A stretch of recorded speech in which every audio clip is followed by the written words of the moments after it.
Good morning. I'm Dr. Bill. It's another happy Sunday and happy Father's Day to everybody out there, including myself. But this is fun for me. So I hope you're doing something fun for your Father's Day, all you dads out there. Anyway, I am excited for our episode today because since it is Father's Day, we're talking about a legacy of spiritual inheritance myself, with going back to my grandfather, my great uncle, and my great great uncle, who were all Episcopal ministers, to give you some context about that. And so I'll be sharing an excerpt today from my upcoming book titled Spiritual Inheritance: Merging Generations of Divine Wisdom. And to give you a little context and backstory about that, years and years ago, my grandfather gifted me all of his sermons, which were all typewritten. And this dates back to the late 40s until early 70s, when he was a minister practicing all over the state of Florida. He has 7 churches in total. So it was pretty cool to inherit those. And as I compiled these a few years back and started to read them a long time ago, I realized that my grandfather was an eloquent writer and also speaker, because I heard him speak in church as well. So for me, this is really close to heart in terms of sharing his messages and stuff. And I just love how it weaves in this divine wisdom that it's timeless and it never goes away. It's always present. So today's topic is titled A Divine Invitation: Embracing the Light. So what do we mean by that? And let me start by maybe asking you a question. Have you ever felt the quiet nudge of the universe calling you forward? And think about that for a minute. So for me, this kind of happened probably as being in outdoors and going camping and at night. And have you ever gone and laid out underneath the stars and just looked at the billions and trillions of stars that you can't even see all of the ones that are shown in the sky?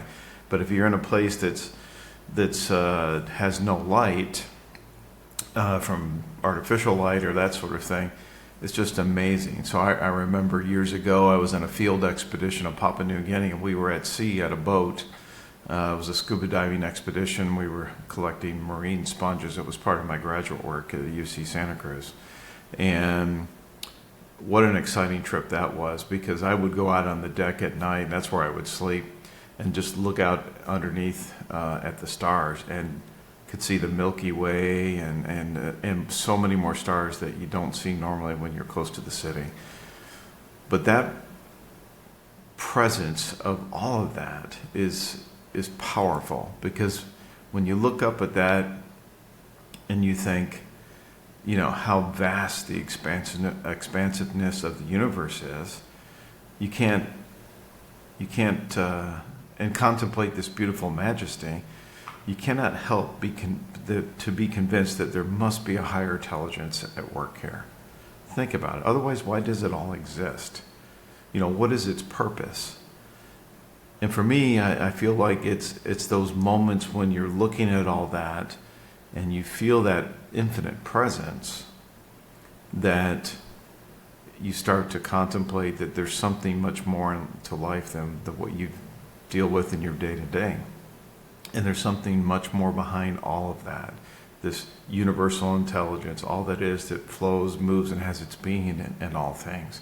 And you really connect to that and see that when you have that sort of experience. So you may have asked yourself the same questions, and maybe that's why you're listening today. So I'm going to go back and forth to share some excerpts from my grandfather's writing, and then bring that into context with my own. And in this particular case, there was this one sermon that he did in 1949, actually. And so I'll read a quote from that, or an excerpt. It goes like this. And by the way, my grandfather's name was Reverend A.B. Lauenborg, which stood for Alfred Bruce Lauenborg. And my ancestors are from Denmark, hence, yes, we were Vikings at one time. But anyway, it goes like this to start it off. Quote, "It is in the fact that in one way or another, God's hand is always extended to his people and that some of them accept the divine invitation. The star is always shining in every life just because it is the business of a star to shine. Some people see it and worship. That is what we mean when we talk about God's opportunity. End quote. So, what is it that you're seeking in your life? Okay? You will find that when you accept this divine invitation. And it is really about connecting within and to all that, because that divine presence flows through everything, including yourself. So your good is always waiting to be expressed if you allow it to come forth. And all the possible opportunities already exist within you. Because like I said, this infinite presence lives, moves, and has its being in all things. And the same goes when you have these moments when you're looking up the sky and see the billions of stars. This infinite presence weighs upon you, and that spirit exists there. So it must be within you.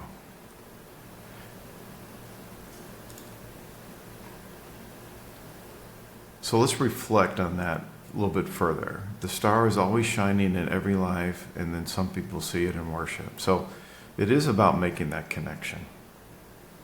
It's a divine inheritance. It is a spiritual inheritance that's present in all of us.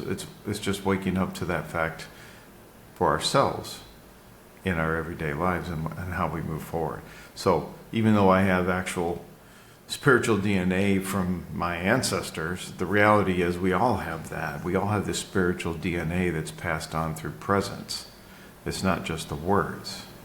Okay?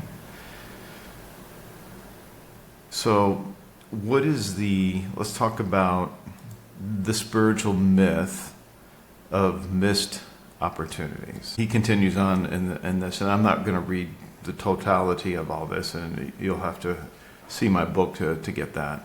But he says, quote, often difficult situations are coolly brushed aside with the quotation of some old maxim which is considered to be unanswerable because of its antiquity. It is a dangerous habit to pin our undiscriminating faith upon a few sweeping proverbial generalizations. Opportunity waits for no man, quote, end quote. That's an ancient proverb. Perhaps this may be true sometimes, but is by no means invariably so.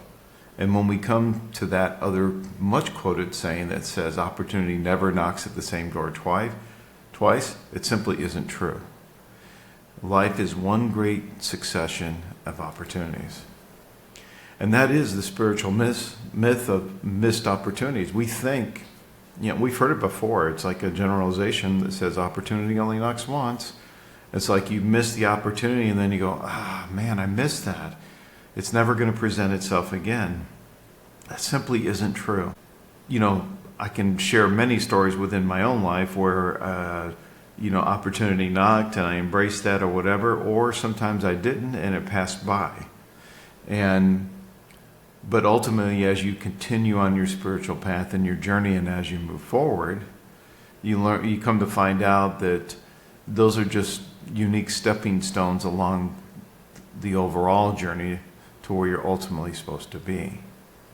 So let's take this construct of a cultural belief that says opportunity only knocks once and throw that out because it's not really true. And let's replace it with truth, that life is a succession of invitations.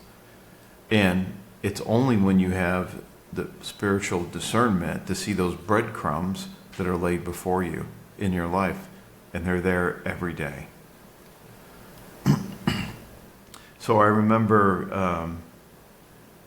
a long time ago when I was going to go to University of California in Santa Cruz, I thought I was going to miss an opportunity there. So it could be a missed opportunity where you don't think you're going to get it, but then you do get it, and the reverse of that, where something you don't get, but when one door closes, another door opens, another opportunity presents itself. And if you actually think about that from an energetic standpoint, if you're holding on to something, setting expectations, we've talked about this before, then you're preventing maybe a greater opportunity that's supposed to present itself and come into your life. It's only when you free yourself of that to do that.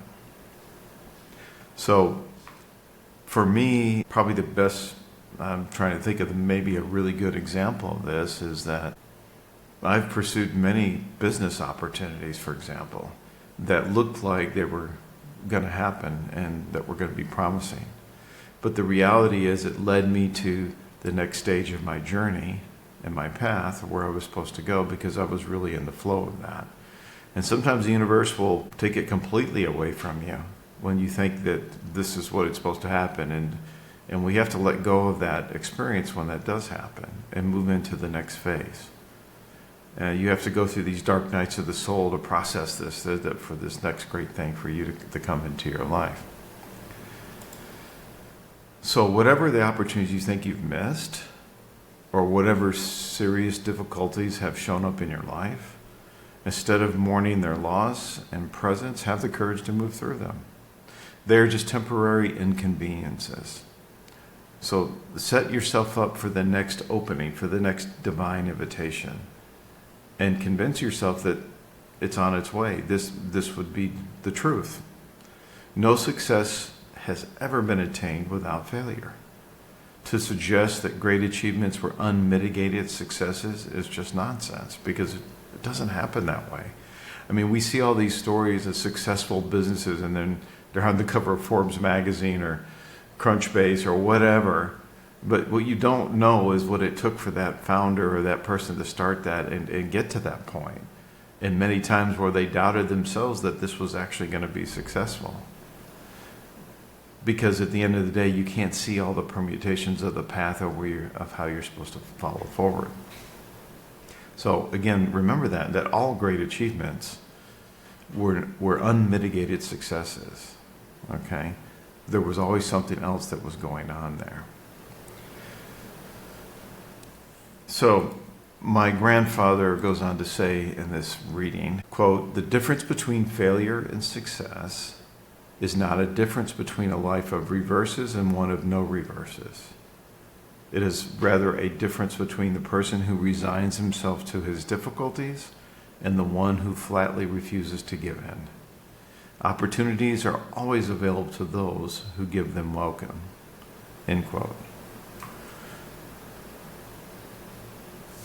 So consider this. You come into this world with the promise of expressing your fullest potential. I mean, I believe you're here to do two things. One is to express, through all the gifts and talents that you've been embraced with, to express those in the world, and to serve others as the second mission. So finding that passion of what it is that you are, those gifts and talents that you believe you've been blessed with, and you want to express those to this fullest potential. All that's required is for you to realize that. You are one of those shining stars that brings light to others. So why not shine brightly? Embrace all the opportunities within and the gifts and talents you've been blessed with, and then bring them forth into your being and give thanks. Accept this divine invitation, because truly nothing is beyond your reach. So how do we recognize a divine invitation? Good question. I think one important aspect of this is really to develop our spiritual practice and meditation and prayer, or whatever it is that works for us, that resonates with us. But having some sort of practice that you do daily, because it is a practice, it's something you have to develop within yourself. Suddenly when you start to do that, when things start to happen, then there's different signs that present themselves, and you recognize them, those spiritual breadcrumbs. You recognize them because you've quieted your mind, you've gone within, you've just allowed the universe to bring forth. A recent example for me is, with my new business, NutriSelect, where we're pivoting to be a health tech entrepreneur now, and I'm developing this app that's going to go out to consumers and help them find science-based supplements. So one of my visions for this, or one of my thoughts, is that, how am I going to connect to doctors' networks? Because for me, this is a perfect intake tool for, patient intake for doctors, and doctors have told me this. And so they'd love to have this sort of tool. But when I did a little bit of research on that, I found out, well, there's no one place that has a network of doctors or a platform that you can go to all of them. It's really fragmented. So I just kind of let go of that because we're not really ready to work on that aspect of the business. But yet this is what I wanted to achieve. And so I kind of set my intention that this is one of the things I wanted to do. And then suddenly out of the blue, somebody contacts me on LinkedIn, messages me and says, hey, and they're a huge, huge doctors network. And I'll tell you more about that soon because we're going to sign a formal business relationship together, and I'll be announcing that soon. But see, I didn't have to go out and look for that aspect. I automatically found a network of over 100,000 doctors and 10 million patients that actually came to me. I didn't have to go seek it out. See, that's the beauty of this divine invitation, because when you have these signs or whatever, that you immediately recognize, and then what do you do at that point? You give thanks and say, thank you. Thank you for bringing that into my space. Thank you for bringing that to my awareness. But you can only do that when you're not blocked within inside, and resistance is your guide. If that's your guide, these things won't happen. You have to surrender to create this energetic opening within yourself.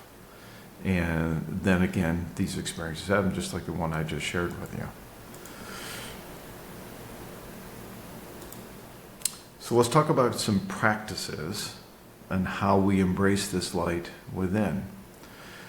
Probably the first one is, and these are simple daily practices that you can do. So what about just going out stargazing? Go do that.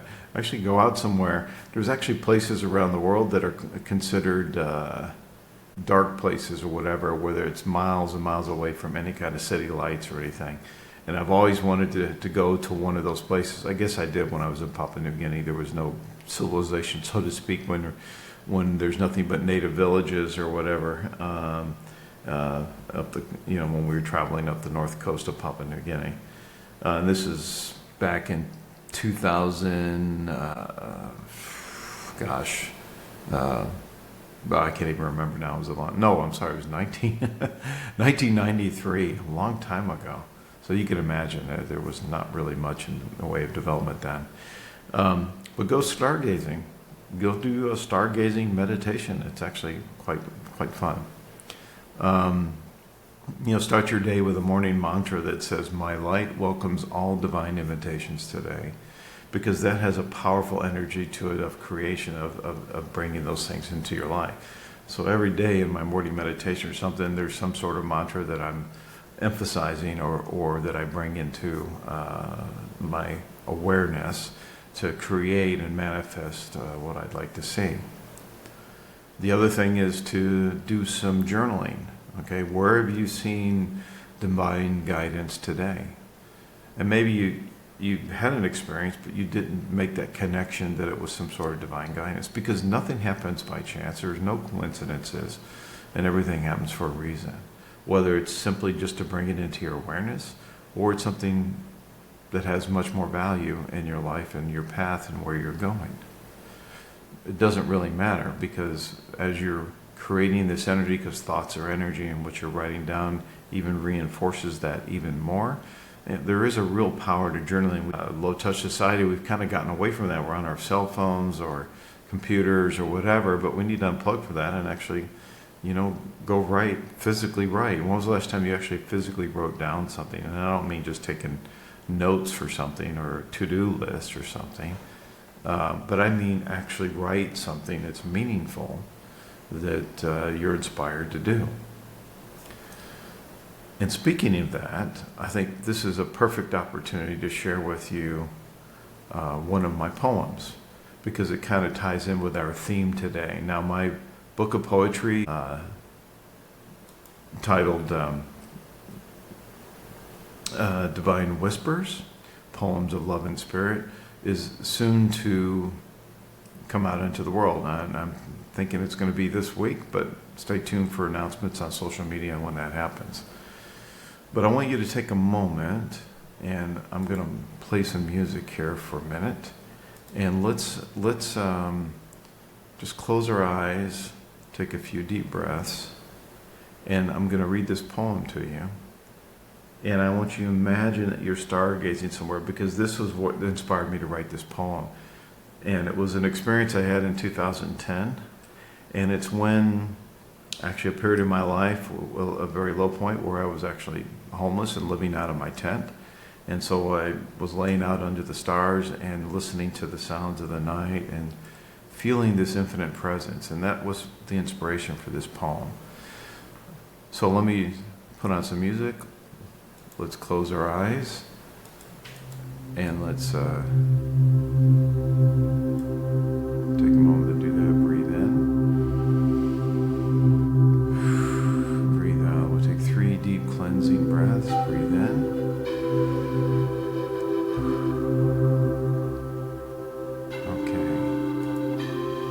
The title of this poem is Dreamland's Call.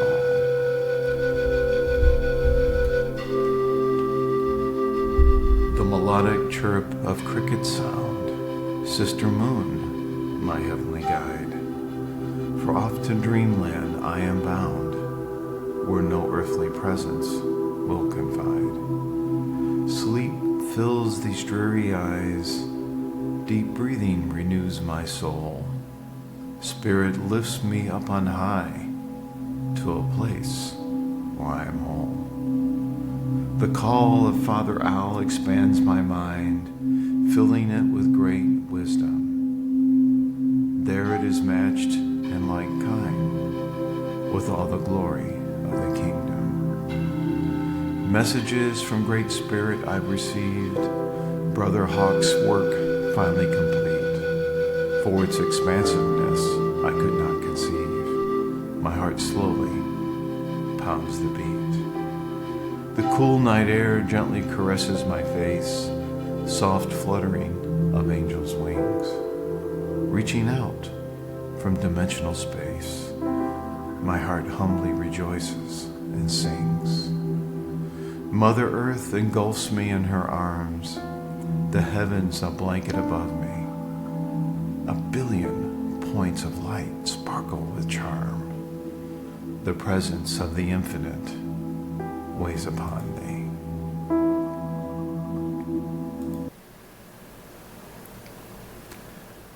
I hope you enjoyed that poem, and for sure you have to get my book when it comes out, and you can go back and reread this or re-listen to this podcast to hear that again and again. But as you go deeper into that, listening to that and reading that, find a quiet place to do that and put yourself in this place. Maybe just go out under the stars and stargaze and read that. Wouldn't that be cool? But just take that moment to do that. So I want to thank you for joining me today. And let's recap. You were born with a purpose already encoded in your soul. Okay? You are a shining star that brings light to others, so shine brightly. And accept your own divine invitation. Again, thank you for joining me today on another episode of Beyond Limits, where spirit meets science. And stay tuned for more news on my upcoming books. As I said, Divine Whispers will be coming out very, very soon. And you're going to want to get a copy of that. And this is a compilation of poems that I started writing. I started writing poetry in, I think, 2008, up until last year. Actually, I wrote the last 2 poems for it. And then I felt like, okay, it's ready now. It's complete. It's over 30 poems. It'll be a nice experience for everybody. And of course, I invite you to this podcast episode will be loaded up on the website, YouTube, Spotify, etc. And again, we stream every Sunday morning, 10 a.m., 12 noon Eastern Time, 9 a.m. Pacific Time. I'm actually at 10 a.m. my time when it starts, and that's in Puerto Vallarta, Mexico. So I invite everybody to follow, listen in. But if you missed the episode, don't worry. It'll be available for you on the website and YouTube channel and so on. So I want to encourage everybody to follow me on social media. Visit my website at drbillclark.life and see all the different ventures I have ongoing. In my present moment of where I am. And we'll see how everything goes. Oh, I forgot to mention, yes, and the upcoming TEDx talk. So we're just in the process of finding the stage. We had 3 stages we found. 2 of those got booked already, so it's really challenging. And this is global. It could be anywhere in the world when I do this talk. But super excited about that. I should have news soon about that as well, which I'll share with everybody. So again, thank you. Have a happy Father's Day. Have a happy Sunday. I'm Dr. Bill with love and gratitude.